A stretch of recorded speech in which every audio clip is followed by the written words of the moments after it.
미국에 이제 40년 동안 사람들을 멘붕시킨 분이 있는데요. 이분은 이제 미국 밀웨키 국제공항 거기 착륙 지점에 자기 집 지붕에다가 클리블랜드에 오신 걸 환영합니다, 이런 문구를 자기 지붕에 써놓은 겁니다. 그래서 비행기가 이제 그 항로로 이렇게 싹 내려가는데 비행기 내릴 때 그 짜릿한 그 기분이 있잖아요. 그 기분을 이렇게 만끽하면서 그 유리창 너머로 이렇게 딱 보는데 클리블랜드에 오신 걸 환영합니다. 순간 내가 잘못 왔나? 아니 이렇게 착각을 하게 되는 거예요. 이제 그 밀위키 국제공항과 클리블랜드 국제공항은 약 500km나 떨어져 있다고 해요. 그래서 이제 이거 문구를 써놓은 것 때문에 이제 경찰서에 불려가기도 하고 심지어는 이제 FBI 조사도 받기도 했다고 했는데 순간적으로 내가 여기 잘못 왔구나 착각한 많은 사람들이 진땀을 뺐다고 합니다. 나중에 이제 이 문구 때문에 유명해져서 이분이 각종 매체에 불려다니기도 하고요. 이제 그 당국으로부터는 이 문구를 지우십시오, 조종사나 승객이 혼란스러워합니다 했음에도 불구하고 아직도 지우고 있지 않다고 합니다. 여러분, 우리가 삶의 목적지가 분명해야 되는 겁니다. 더 나아가 내 신앙의 목적지도 분명해야 되는 거예요. 우리 주님께서 우리를 향해서 말씀하십니다. 내가 처소를 예비하면 나중에 다시 너를 데리러 오겠다 말씀하셔요. 요한복음 14장 1절 3절에 보면 너희는 마음에 근심하지 말라, 하나님을 믿으니 또 나를 믿으라. 내 아버지 집에 거할 곳이 많도다. 그렇지 아니면 너희에게 일렀으리라. 내가 너희를 위하여 거처를 예비하러 가노니 가서 너희를 위하여 거처를 예비하면 내가 다시 와서 너희를 내게로 영접하여 나 있는 곳에 너희도 있게 하리라 말씀하십니다. 우리가 사는 삶이 이 세상뿐이라면 가장 어리석은 자고 가장 불쌍한 자가 되는 겁니다. 바울은 고린도전서 15장 19절에 만일 그리스도 안에서 우리가 바라는 것이 다만 이 세상의 삶뿐이면 모든 사람 가운데 우리가 더욱 불쌍한 자이리라 말씀하십니다. 여러분, 이태원에서 빨개 벗고 그냥 즐깁니다. 그러다가 압사당합니다. 참 불쌍하죠. 무슨 약을 먹은 것이 아니겠느냐, 지금 그런 의문도 지금 있는데 그 약이 너무 독해서 그 약 때문에 심정지가 온 것이 아니냐. 왜 그렇게 사는 거예요? 아니, 어떤 여자 두 분이 티팬티를 입었는데 그 티팬티 입은 두 여자를 남자 한 20명이 쫓아가요. 응? 근데 불해져도 하질 않은 거예요, 여자애들이. 근데 그 여자애들 얼굴을 가렸지만은 그 몸매가 20대 초반 여자애들이에요. 그리고 그 이태원 그 골목에서 노는 거예요. 응? 와, 그게 여러분 정상적인 사람의 사고로 그게 가능하냐고요. 마약이나 뭘 했으니까 저렇게 티팬티 하나 입고 그냥 거기서 뛰어다니는 거지. 왜? 이 세상이 끝이라고요 생각하는 거예요. 죽으면 끝인데 뭐 이렇게 생각하는 거예요. 오늘 남을 실족시키는 사람도 저주가 임하지만 자기 자신의 신앙을 올곧게 하지 못하는 자도 저주가 임하는 겁니다. 예수님은 오늘 본문에 이런 말씀하시네요. 실족하게 하는 그 사람에게는 화가 있도다. 자기 자신 스스로가 실족하는 신앙인도 화가 있지만 남을 실족하는 신앙인도 화가 있다고 하는 겁니다. 신앙이 아주 약한 사람들이 있는 거죠. 그 사람 앞에 유혹거리를 놓는 거예요. 때로는 시험거리를 놓습니다. 그래서 여기에 빠지게 하는 거예요. 실족하게 하는 이라는 말은 믿음을 배반하도록 유혹하거나 또는 죄로 이끄는 시험거리를 그 앞에다 둔다는 겁니다. 결국은 그것 때문에 치명적인 결과를 얻게 되는 거예요. 그야말로 한 방입니다. 한 방에 맞고 죽게 되는 거예요. 그 정글의 법칙에서 김병만이가 보여주는 것 중에 하나가 뭐냐면요, 뱀이 있는데 뱀이 알록달록 진짜 예뻐요. 뱀이 정말 그렇게 예쁜 뱀이 없어요. 그런데 어떤 뱀은 알록달록인데 어떤 뱀은 달록이에요. 그 무슨 말이냐면 요 뱀은 빨간 거 하얀 건데 요 뱀은 하얀 거 빨간 거예요. 그런데 빨간 거 하얀 거는 치명적인 독이 있어. 물리면 그 자리에서 3초 만에 죽어요. 3초 만에 심장에 무리를 주면서 심정지가 옵니다. 그런데 달록한 똑같이 생겼어요. 그 뱀은 독이 없어요. 사람들이 그거를 집에서 이제 그 뱀을 가지고 놀아요. 가지고 노는데 정글 가서 그 뱀이겠거니 하고 딱 만지면 그 뱀이 딱 물면 3초 후에 요단강 건너가 만날이 되는 거예요. 그래서 그 김병만이가 뭐라 얘기하냐면 절대 만지지 말라. 김병만이도 손을 이렇게 딱 짚었는데 바로 그 위에 있었어요. 그 뱀이. 여러분, 문제는 이것입니다. 유혹이나 시험이나 피할 수 없는 치명적인 치명타를 그 사람에게 준다는 거예요. 2011년도 자동차 사고가 5,896건 있었대요. 근데 자동차 사고로 죽은 분이 271명이고 부상당하신 분들이 5,730명이래요. 그런데 그 가운데 65세 이상 되신 분들이 무단 횡단하다 죽은 분들이 100명 가까이 됩니다. 무단 횡단 절대 하면 안 돼요. 특히 춘천에 있는 분들은 그냥 막 건너요. 차가 신호받고 저기 파란 신호받고 막 달린단 말이에요. 아무리 적게 달려도 30, 40입니다. 근데 손 막 들고 나 건널 테니까. 예, 참 무단 횡단하다가 죽으면 얼마나 참 불쌍합니까? 요즘은 블랙박스가 있어서 자동차가 사람을 쳐서 죽여도 법원에서 이유 없다 그렇게 말합니다. 신호등이 다 있고 이 자동차도 신호를 지키는데 사람도 신호를 지켜야 된다는 거예요.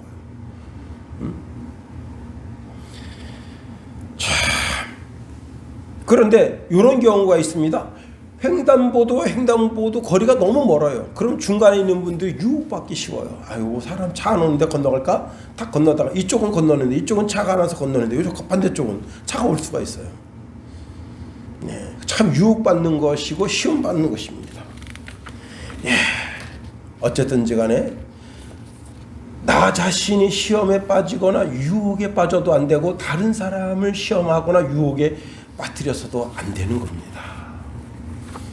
미국에 1달러짜리에다가 치명적인 독을 묻혀서 버리잖아요.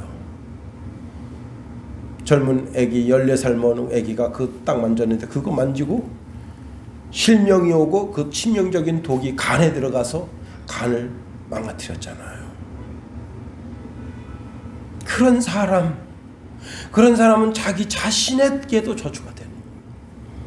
우리가 오늘 본문에 있는 말씀을 통해서 세 가지로 한번 살펴봅니다. 첫 번째는요, 예수님의 이름으로 어린 아이라도 예수님처럼 귀하게 영접해야 된다는 거예요. 5절 말씀 한번 다 같이 읽어보겠습니다.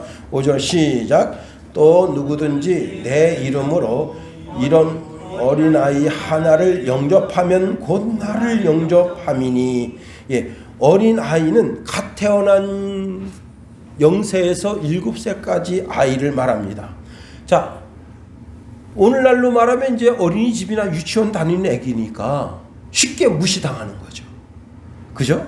예. 6절에는 약자의 대명사가 또 하나 나오는데 작은 자라고 하는 단어가 나옵니다. 이 작은 자라고 하는 단어는요, 마이크로. 예. 마이크로. 그럼 단어 들어봤죠? 마이크로. 마이크로의 원어격인 데는 미크로라고 하는 단어예요. 미크로라고 하는 단어는 너무너무 작아서 삶에 영향력을 끼칠 수 없는 것, 그런 뜻입니다. 그런 뜻이에요. 너무너무 작아서 삶에 영향력을 끼칠 수 없는 것. 그게 만약 사람이라면 너무너무 존재 가치가 없어서 어떤 영향력을 끼칠 수 없는 사람, 그 사람 누구겠어요? 중증 환자들, 노인네들. 예. 우리가 현 시대의 어린아이를 함부로 대하기 쉽고요. 아주 어르신들, 나이 많이 드신 어르신들을 함부로 대하기가 쉽습니다. 그런데 우리가 어린아이든지 어르신이든지 함부로 대하면 안 된다는 거예요. 내 앞에 있는 이 어린아이가 예수님이라고 생각하라는 거예요. 내 앞에 지금 사회적으로 무시당할 만한, 지금 중풍 걸려가지고 작대기 짚고 겨우겨우 걸어다니는 노인네가 있어도 그분이 예수님이라면 라고 하는 개념으로 상대방을 바라보라는 거예요. 특별히 여기 영접하다라고 하는 단어는 받아들이다, 받다, 그런 뜻으로요. 상대방의 편지나 선물이 이제 왔을 때 그걸 받는 거예요. 또 우리가 예수님을 영접한다고 하는 말을 쓸 때는 그분의 말씀을 받아들인다는 거예요. 그 말씀을 받아들여서 내 삶의 신앙의 지표로 삼는다는 거예요. 어린아이나 작은 자를 영접하는 것은 바로 예수님을 영접하는 것이고, 예수님을 영접하는 것은 예수님을 영접하는 것이 아니라 바로 하나님 자신을 영접한 것과 같다는 거예요. 그 어린아이한테 생수 한 그릇을 대접하는 것을 예수님 뭐라 말씀하십니까? 하늘의 상을 잃지 않겠다고 말씀하셨어요. 왜? 이 어린이를 대접하는 것은 어린이를 대접하는 것이 아니고 예수님을 대접하는 것이고, 예수님을 대접하는 것은 하나님 아버지 자신을 대접하는 것이고, 그것이 결국은 하나님께로부터 큰 상이 돼서 나에게 돌아온다는 사실을 알아야 되는 거예요. 그러므로 우리는 눈을 크게 떠야 됩니다. 친구들 가운데 왕따 당하는 친구가 있습니다. 그분이 내 삶에 보내지신 예수님이다 생각하고 그 친구를 감싸줘야 되는 거예요. 학교에서나 사회에서나 어디서나. 사회 속에는 항상 어린아이 같은 분이 있고 아주 사회적 존재를 전혀 끼치지 못하는 영향력 약한 그런 존재가 있어요. 제가 어제 이제 홀로코스트라고 하는 영화를 봤는데, 그 아이는 정말 어린아이고 그 다음에 이제 유대인으로서 사회적 존재 가치가 전혀 없는 애예요. 총알 한 방에 죽으랍니다. 그런데 제가 깜짝 놀라는 것이, 이제 거기가 우크라이나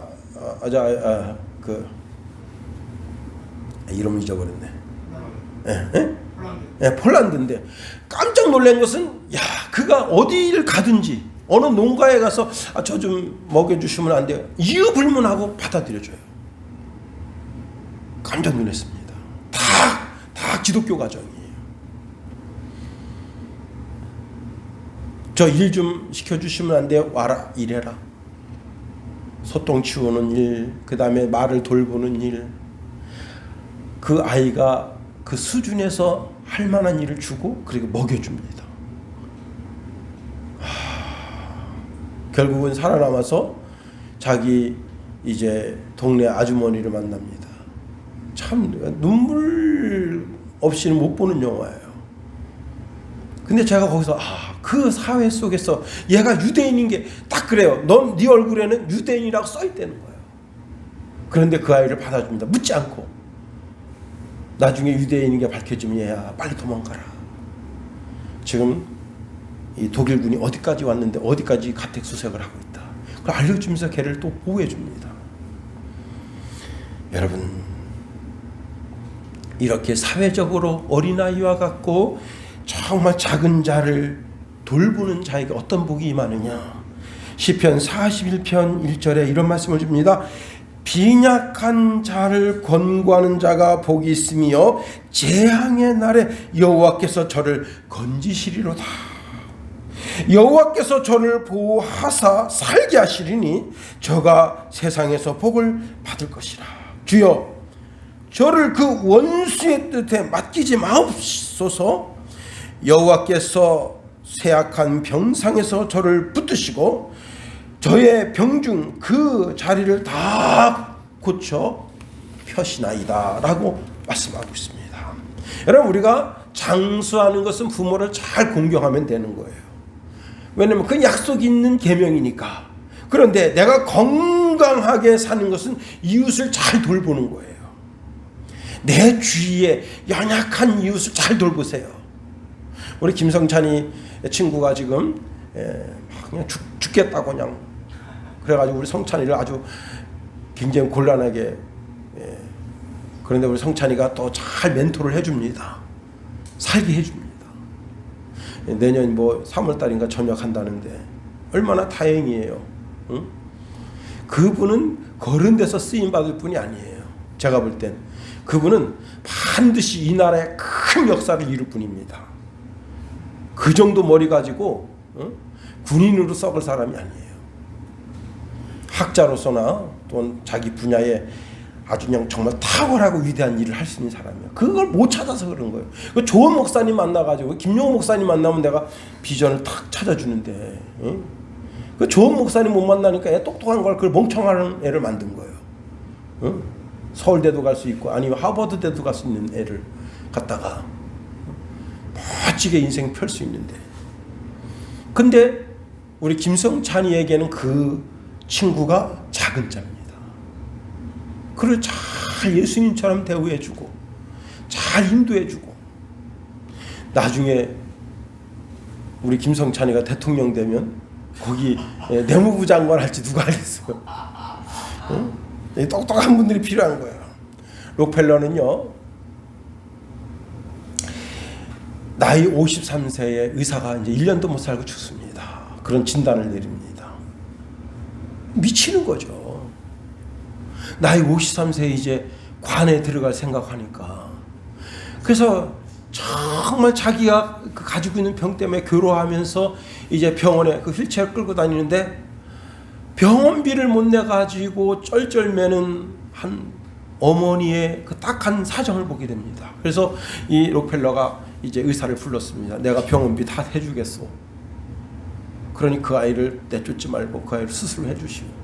록펠러가 돈을 가진 건 돈밖에 없으니까 딱 수술을 해줬는데, 수술하고 이제 났는데 그 애가 건강하게 됐습니다. 록펠러를 찾아왔어. 선생님 감사합니다. 선생님 때문에 제가 이렇게 깨끗하게 고침받았어요. 감사합니다. 그런데 그 아이의 인사를 받으면서 어떤 일이 생겼는가 하면 오히려 자기에게 더 큰 위로와 위안이 되게 된 거예요. 그래서 그때부터 그는 정말 내가 어떻게 하면 이 시대의 어린이, 이 시대의 적은 자를 섬길까 하는 그런 마음으로 어마어마한 베푸는 삶을 산 거예요.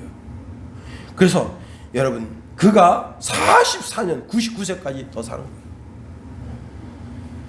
어려운 이웃을 돌아본다면 하나님께서 재앙에서 건져주시고 건강을 지키시고, 그리고 혹 질병에 걸렸으면 그 질병까지도 고쳐주신다. 우리 친구 목사님들이 이제 단톡방이 있는데 그 단톡방에 올려진 글이 있어서 너무 글이 좋아서 제가 글을 소개합니다. 마더 테레사 수녀님이 한 노인집을 방문했는데, 노인집이 집이라기보다는 움막에 가까운데요. 방문을 열고 들어가니까 그 노인 몸에서 나는 그 냄새가, 여러분 그 진짜 여름 한여름 씻지 않고 한 열흘만 안 씻어보세요. 그 썩은 내 있잖아요. 그 썩은 내가 방 안 전체 진동합니다. 그리고 청소를 한 번도 안 해가지고 먼지 투성이, 그 다음에 그냥 옷을 막 반스 러닝 같은 거 그냥 막 벗어가지고 막 시커멓게 되면 벗어버리고 근데 하나도 안 치워서 그 집 전체가 오히려 집 밖이 더 깨끗하고 집 안은 진짜 쓰레기 더미와 같아요. 이 테레사 수녀가 거기 들어갔습니다. 제가 방을 치워드릴까요? 그랬더니 그 누인네가 이렇게 누워가지고 눈만 멀뚱멀뚱 쳐다봅니다. 그런데 테레사 수녀는 당장 바닥을 쓸고 먼지를 털어내고 옷가지를 빨아서 깨끗하게 소독해서 널고 방 구석 다 청소하는데 저쪽 구석에 이 지파하고는 어울리지 않는 등이 있어요. 등이 있는데 기름이 이렇게 채워져 있어. 그래서 물어봅니다. 이 등은 뭡니까? 그랬더니 손님이 오면 켜려고 준비해둔 등이요. 그래서 테레사 수녀가 물었습니다. 별로 켤 일이 없는 모양이죠? 몇 년 동안 한 번도 킨 일이 없어. 누가 죽어가는 노인네를 만나러 오겠어?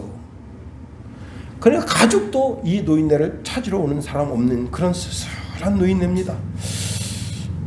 제가 자주 이 집에 방문할 테니 저를 위해서 그 등을 켜주시겠습니까? 그랬더니 켜고 말고요.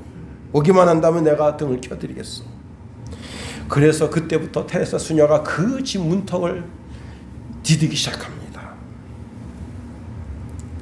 이 노인네는 테레사 수녀가 오면 반드시 그 등불을 켜서 그 방을 밝게 밝히고, 혹시 테레사 수녀가 못 오게 됐을 때 다른 수녀를 보내서 그 노인네를 돌보겠습니다. 그렇게 해서 2년 동안 그 수녀들의 이제 도움을 덧입었어요. 2년 정도 지나서 그 노인이 숨을 거두면서 이렇게 말했다고 하는 겁니다. 테레사 수녀에게 전해주구려. 테레사 수녀는 내 인생의 등불을 켜준 사람입니다. 여러분, 우리 삶 속에 정말 연약한 사람을 돌봐야죠. 그 연약한 사람을 어떻게 해요? 대놓고 이 사람은 내가 섬기라고 내 삶에 보여내진 예수다 하고 섬겨야 되는 거예요.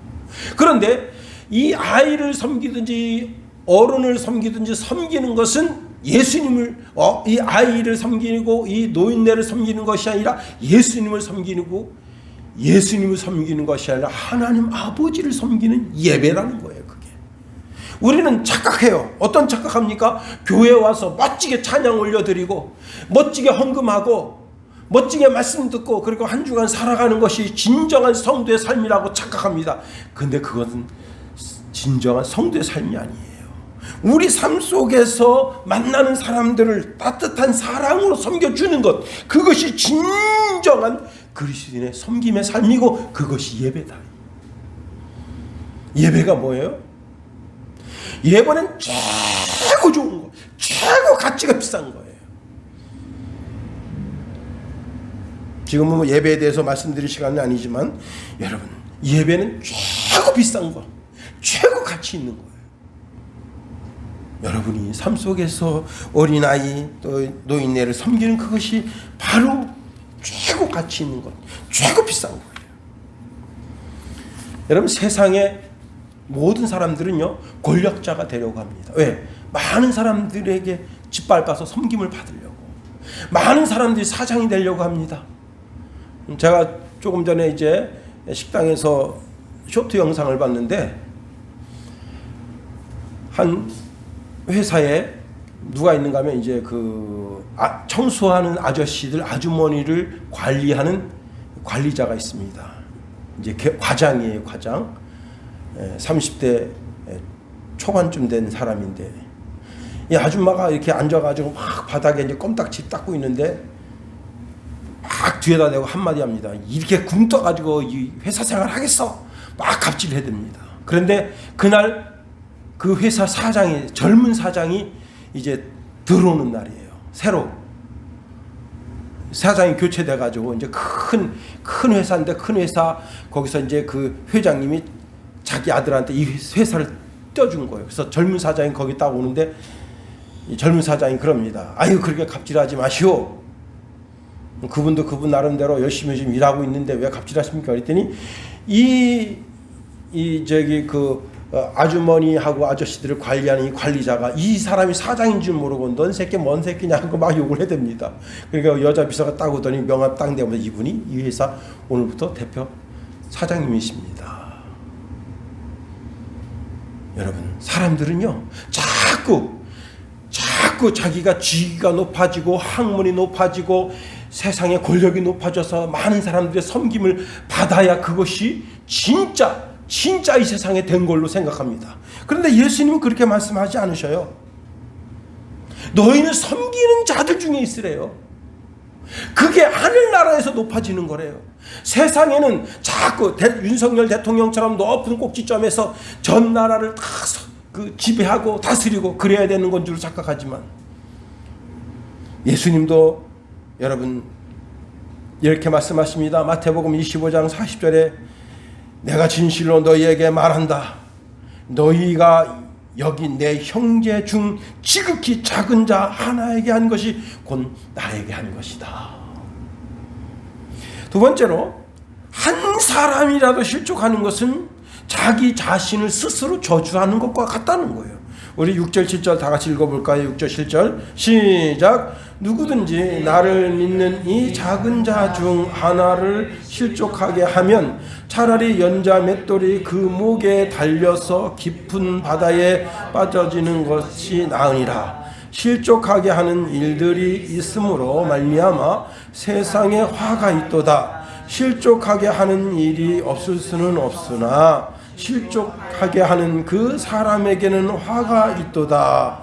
예, 우리가 이제 이미 이 시대의 약한 자들이 어린아이고 그 다음에 그 소자, 작은 자라고 하는 사실에 대해서 살펴보았습니다. 그런데 그 어린이라든지 작은 자를 실족하게 하면 실족하게 하는 그 사람에게 화가 있다는 거예요. 제가 이제 중국동에 살 때 지하 계단 4계단 내려가는 지하에 살고 있었어요. 이제 교회를 가게 되면 이제 우리가 제일 끝에 집에 살고 있었는데 중간 집 그다음에 옆에 집 지나고 그 앞에가 바로 유리가게였어요. 유리가게에서 열심히 일하는 그 청년이 있는데 그 청년이 늘 이제 우리 그 기둥에 이렇게 기대가지고 담배를 피우고 있어요.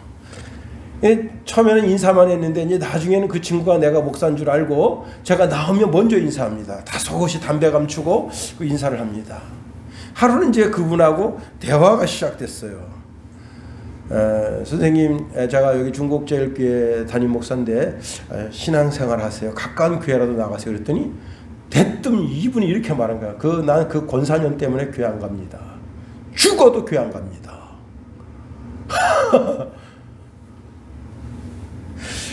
왜 그러세요? 그랬더니 그 속사정을 들어보니까 서울대 교회예요. 서울 그 교회 이름이 생각이 안 나네. 길 건너 있던 교회인데 시민교회입니다. 이분이 이제 그 교회 다니면서 그 권사년한테 돈 3천만 원을 꿔줬어요. 안 갚아. 그래서 그 돈 때문에 목사님 찾아갔습니다. 장로님 찾아갔습니다. 그 권사 대장 찾아가서 얘기했어요. 콧방귀도 안 껴요.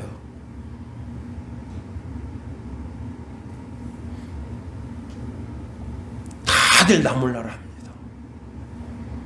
자기는 그래서 교회 안 간다는 거예요. 여러분, 작은 자를 실족하게 하면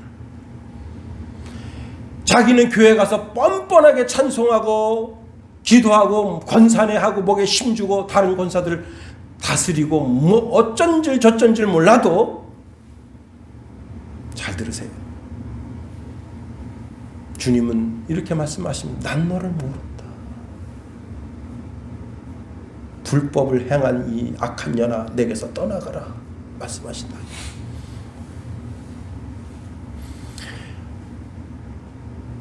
이 사람이 실족했으면 이 사람이 예수 그리스도를 부인하기 전에 빨리 그 사람 붙잡아다가 연자맷돌을 그 목에다 딱 메고 그 다음에 물에 빠뜨려 죽여버리래요. 그렇게 해서 예수 그리스도를 부인하기 전에 빨리 천국이나 가게 그렇게 만들래요. 그게 오늘 본문의 말씀이에요. 여러분, 연자맷돌이 얼마나 큰 줄 아세요? 연자맷돌에다가 말에 또 소나 나귀의 경을 걸어서 거기다 곡식을 태기는 거예요. 곡식을 딱 부면 이제 그게 맷돌인데 맷돌이 드륵드륵 저르륵 돌면서 거기 이제 곡식을 태겨서 그날 먹을 밀가루를 만들고 보리가루를 만들고 쌀가루를 만드는 겁니다. 근데 연자 맷돌 무게가 얼마냐? 1톤이에요. 1톤 되는 연자 맷돌을 목에다 걸든지 다리에다 걸어가지고 바다에 던지면 그 사람 떠올라올 수 있겠어요? 못 떠오르죠. 그리고 바다에 던진다고 하는 것은 저주 가운데 저주예요. 유대인들에게 있어서는 바다는 저주와 같은 개념이 있는 거예요. 그렇게 갖다 던지라는 거예요. 이건 사형제도 중에서 가장 무서워하는, 유대인들이라면 가장 무서워하는 사형제도예요. 십자가에 달리는 형 그 이상의 무서운 제도가 물에다 수장시키는 거예요. 그런데 그게 차라리 낫대요. 그러면 이 어린이나 이 적은 자가 누구기 때문에? 예수님께서 십자가에서 피 흘려 구한 하나님의 자녀이기 때문에 그런 거예요. 이 작은 자가 어린아이일 수도 있고 병든 자일 수도 있고 고아일 수도 있고 과부일 수도 있어요. 다시 말하면 사회적으로 현찮은 사람일 수 있어요. 그 사람 앞에 올무를 파지 말라는 거예요. 시험거리를 두지 말라는 거예요. 저 사람 별 볼 일 없는 사람인데 하고 무시하지 말라는 거예요. 여러분, 집안에서도 잘 나가는 형제가 있다면 그 형제를 사람들이 다 그냥 우러러봅니다. 그런데 집안에서 초라한 형제가 있습니다. 그 초라한 형제를 무시해보세요. 그 초라한 형제가 나중에 해코지합니다. 그런데 인격적으로 다가가 보세요. 그러면 그도 인격적으로 다가오는 거예요. 미국의 이제 신인 작가 중에 첼시 베닝이라고 하는 여자가 있습니다. 2022년 초에 올해죠. 15년 동안 집필한 판타지 소설을 출간했는데, 이 책 사가지고 오시면 팬사인회 할게요 하고 공개적으로 막 SNS 막 올리고 막 진짜 우리나라로 말하면 현수 막 붙이고 대대적으로 광고했는데 놀라운 일이 생겼습니다. 팬사인회 딱 2명 왔어요. 그걸 또 유튜브로 공개를 했는데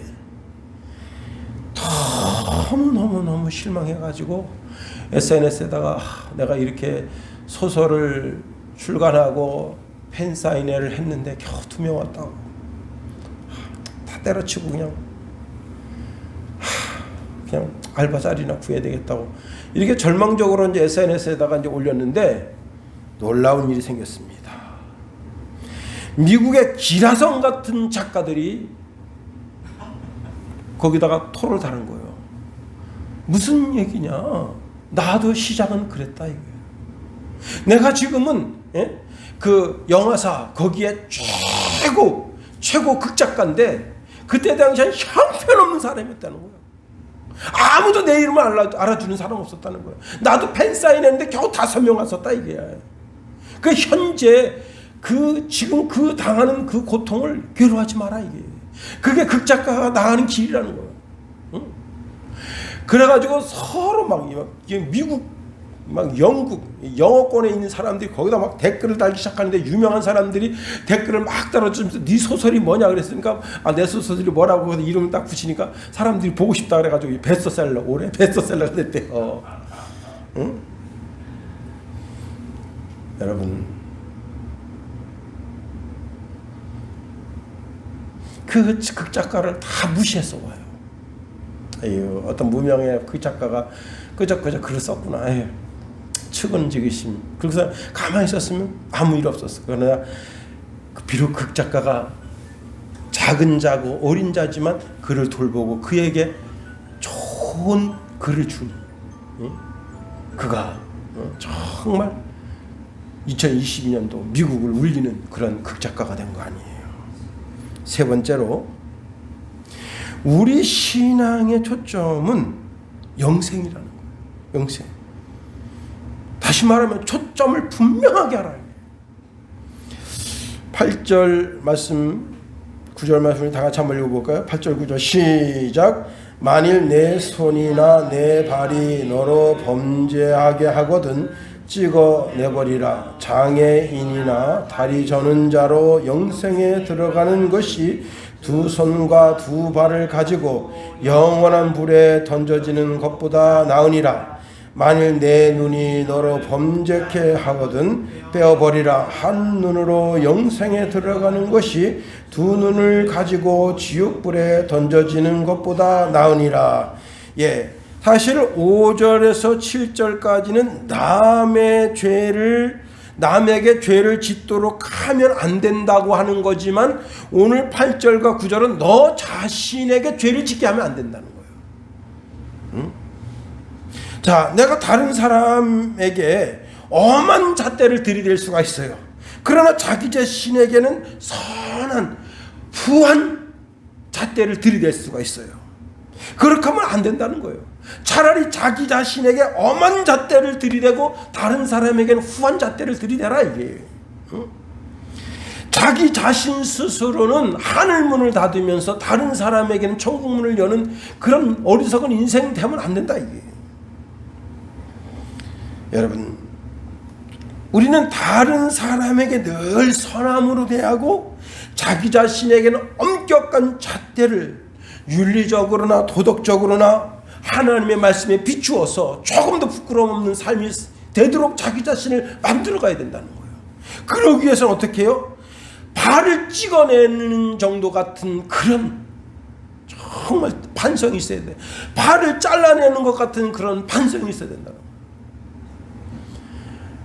목요일날 이제 운동하러 갔는데 친구가 그만 뒷발질 하다가 발목 접질렀습니다. 그래서 또 제가 또 전공이 물리치료잖아요. 그래서 또 가가지고 딱 발을 막 만져줬어요. 만져주고 막 그냥 스트레칭 해주고 그러니까 좋다고. 응?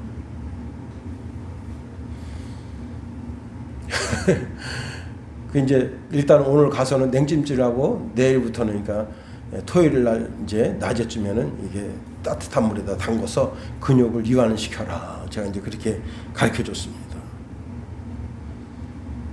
여러분,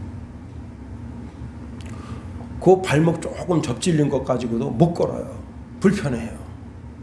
근데 그걸 자른다고 생각해봐요. 응? 그걸 자른다고 생각해봐요. 삶이 정상적인 삶이 되겠어요? 그런데 예수님은 그 잘라내래. 잘라내서 차라리 천국 가는 게 낫다는 거예요. 팔이 뭐 잘못돼서 이렇게 됐어요. 그러면 그 팔 잘라내서 차라리 천국 가는 게 낫다는 거예요. 다시 말하면 내 생활의 전반적인 모든 것에 포커스가 영생하는 데 맞춰져 있어야 된다. 영생하는 데.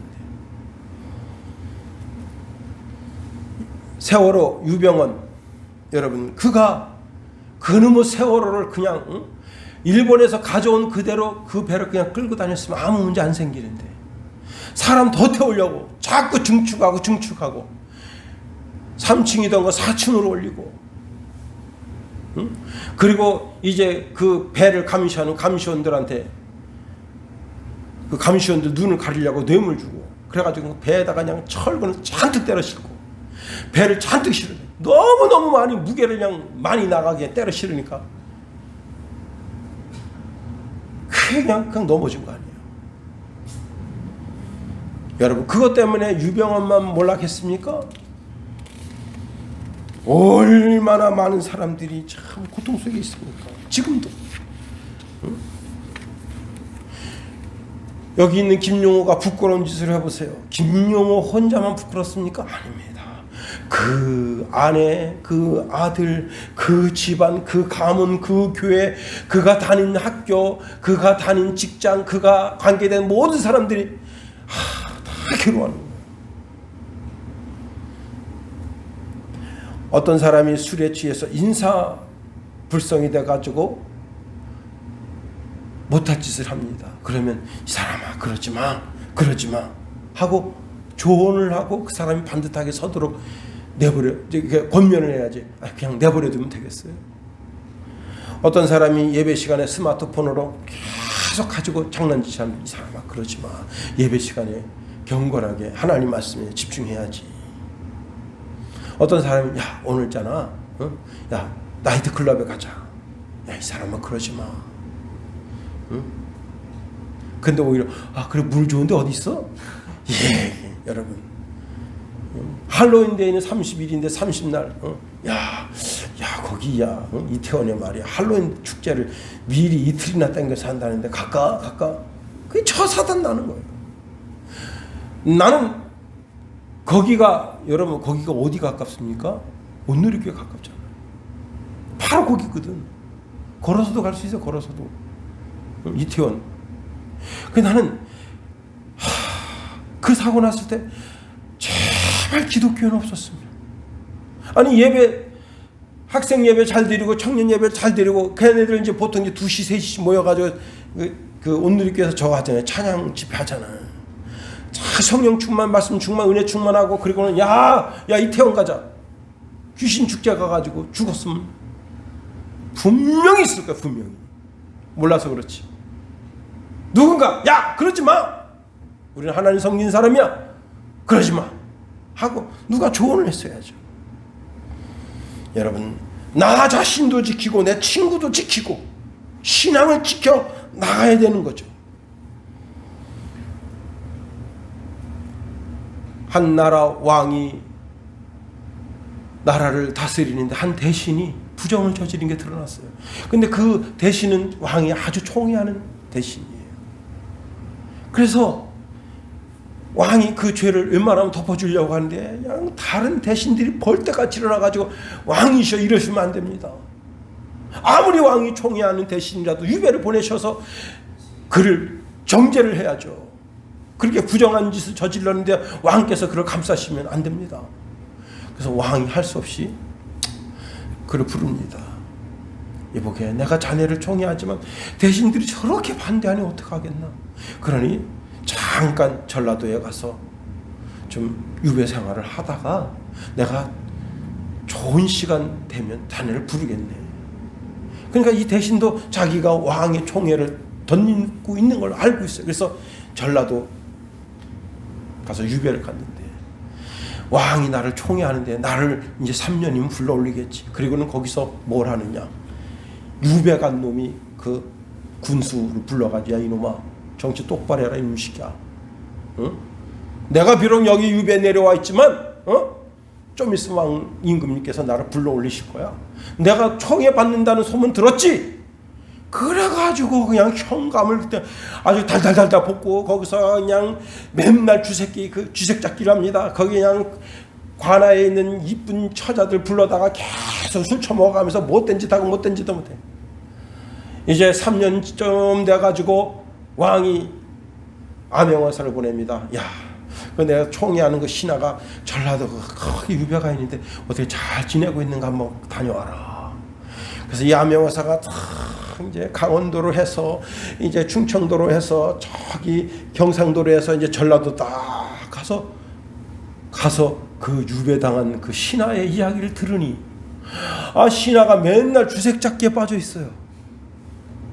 그래서 이제 암영화사가 딱 와서 왕께 보고합니다. 왕이시여, 그 신하가 지금 주색잡기에 빠졌는데 지금 원성이 자자하고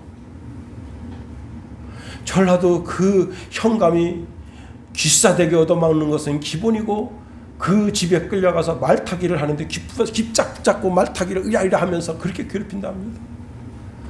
왕이 내가 잘못했구만. 명령을 내린다. 이제는 그 대신을 마라도에 그 마라도 옆에 사람 없는 섬에 유배를 보내서 굶겨 죽여라. 명령을 내립니다. 서울에서 이제 한양에서 한성에서 이제 군사들이 내려갑니다. 그냥 16명의 기병이 그냥 깃발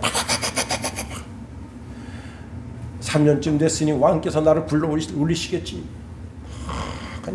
그래서 그냥 그 제노모를 기다리는데 아니나 다를까 저기서 그냥 기병 16명이 깃발을 팍팍팍팍 따오니까 내가 드디어 이제 한성으로 올라가게 됐다.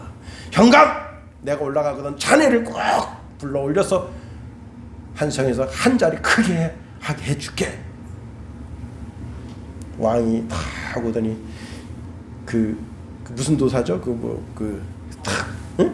암영화사 말고 금부도사가 탁 펴더니 누구누구는 왕의 명령을 받아라.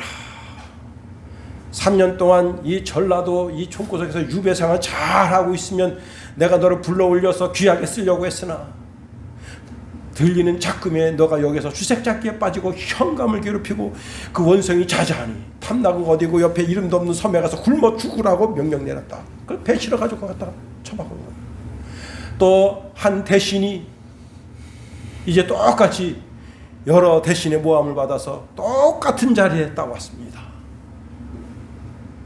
그런데 들리는 소문이 먼저 있었던 그 총애받던 대신이 여기 와서 주색잡기에 빠지고 현감 괴롭히다가 거기 섬에 사람 안 사는 무인도에 가서 굶겨 죽도록 그렇게 명령 내렸다 하니까 이 사람이 자기 자신을 돌아본 거예요. 그리고 그때부터 거기서 정말 천자문부터 다시 자기가 떴던 모든 책을 다시 다 들여다놓고 글을 읽습니다. 그리고는 이제 원래 국가에서 주는 이게 유배를 보냈어도 주는 그 녹인인데 아주 거친 음식만 먹게 돼 있어요. 자기가 손수 바다에 가서 낚시 들여서 물고기 잡아서 그러다가 영양하면서 그리고 이제 왕이 주신 음식 먹으면서 근근히 견딥니다. 왕이 어느 날 그 대신이 생각하는데 너무 뚝딱 지나가 이 새끼 내가 저번에 그 총애하던 대신을 그렇게 유배한 것처럼 유배를 시켜서 이놈도 굶겨 죽여야 되겠다. 마음 단단하게 먹고 암행화사한테 명령합니다. 가서 돌아보고 와라. 강원도에서 쭉쭉쭉 가서 다 거기 가서 다 가서 이제 나그네 길 지나가는 나그네인 척하면서 다 가서 묻습니다. 아유 어르신은 어떻게 해서 여기 오셨습니까?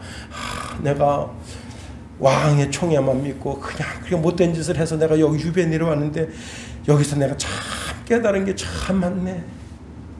그래서 내가 여기서 깨달은 게 많고 그래서 내가 책을 읽으면서 내 학문을 수양하고 내 이 덕이 없는 것을 내가 깊이 뉘우치고 내가 지금 반성하고 있는 암행어사가 이제 올라가서 왕에게 그대로 전합니다. 와 걔가 천선했구나. 불러올려라. 그만한 임자가 없다. 글을 들었었다는 거예요. 이게 비유입니다. 비유.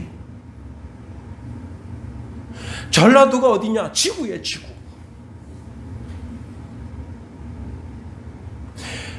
이 지구의 모든 인생들이 두 가지 인생이 있어요.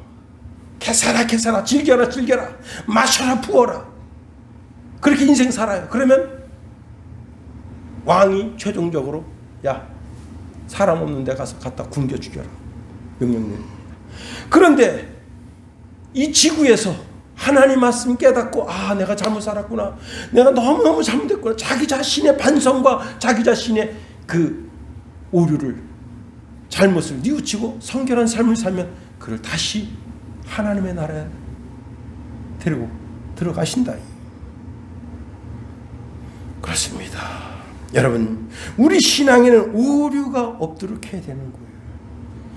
나 자신을 돌보고 내 주변 사람을 돌봐야 되는 거예요. 특히 친족을 돌봐야 되는 거예요. 디모데전서 5장 8절에 보니까 누구든지 자기 친족 특히 자기 가족을 돌보지 아니하면 믿음을 배반한 자요 불신자보다 더 악한 자니라. 갈라디아서 6장 10절에 보니까 우리는 기회 있는 대로 모든 이에게 착한 일을 하되 더욱 믿음의 가정들에게 할지니라. 이제 말씀을 마칩니다. 그래요. 어린아이 하나를 영접하는 것. 이 시대에 정말 노약자, 연약한 사람을 영접하는 것은 그 사람을 영접하는 것이 아니라 그 사람 뒤에 계신 예수님, 그 예수님 뒤에 계신 하나님을 영접하는 것이고 그것은 자기 자신에게 상을 주는 것과 같은 거예요. 더 나아가 여러분 우리가 이 땅 살면서 정말 하나님의 자녀로 부끄러움 없이 주의 은혜 가운데 그렇게 살아야 되는 거예요. 먼저 나 자신을 잘 돌보고 그리고 이웃을 돌보고